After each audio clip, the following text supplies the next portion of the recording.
কলকাতার বুকেই লুকিয়ে আছে এক ভয়ঙ্কর রহস্য। নিমতলা ভাট কলকাতার হুগলি নদীর তীরে অবস্থিত একটি অত্যন্ত গুরুত্বপূর্ণ শ্মশান। কলকাতার ইতিহাস, সাহিত্য এবং সংস্কৃতির একটি অবিচ্ছেদ্য অংশ। কলকাতার সবচেয়ে পুরনো এবং ভয়ঙ্কর শ্মশানগুলির মধ্যে একটি। বহু বিখ্যাত মানুষ, রাজা রামমোহন রায় থেকে শুরু করে রবীন্দ্রনাথ ঠাকুরের অন্ত্যেষ্টিক্রিয়াও এখানে হয়েছিল। কিন্তু শ্মশান মানেই তো অন্ধকার, রহস্য আর ভয়ঙ্কর কাহিনী।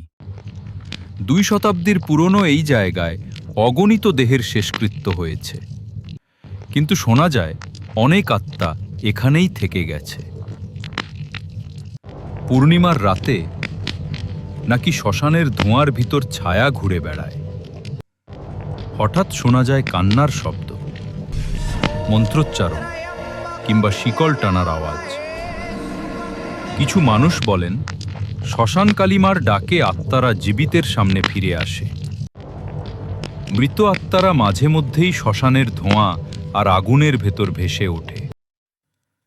শ্মশানের ভেতর দিয়ে যারা গভীর রাতে হেঁটে গেছেন তারা বলেন হঠাৎ ঠান্ডা হাওয়া, ধূপের গন্ধ আর অদ্ভুত ছায়া তাদের ঘিরে ধরেছিল।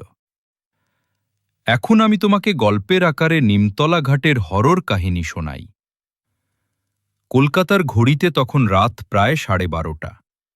শহর ঘুমিয়ে পড়েছে, কিন্তু গঙ্গার ঘাটের ধারে নিমতলা ঘাট শ্মশান তখনও ধোঁয়ায় ঢাকা।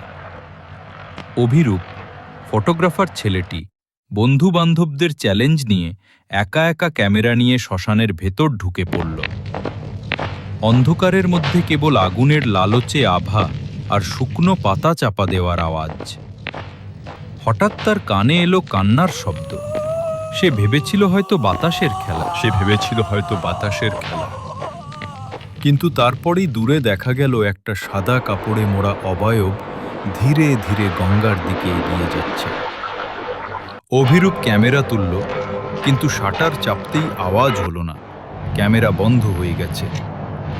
সে তাড়াতাড়ি দৌড়ে পালাতে চাইল, ঠিক তখনই কে যেন পেছন থেকে ফিসফিস করে বলল, ফিরে এসো, পূর্ণিমার রাত এখনো বাকি। অভিরূপ আর কখনো সেই রাতের কথা মুখে আনেনি।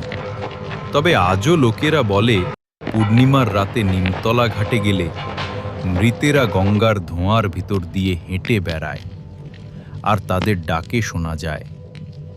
তুমি কি সাহস করবে একবার নিমতলা ঘাটে রাত কাটানোর? অজানা ভয়, অচেনা রহস্য, সব জানতে এখনই ফলো করো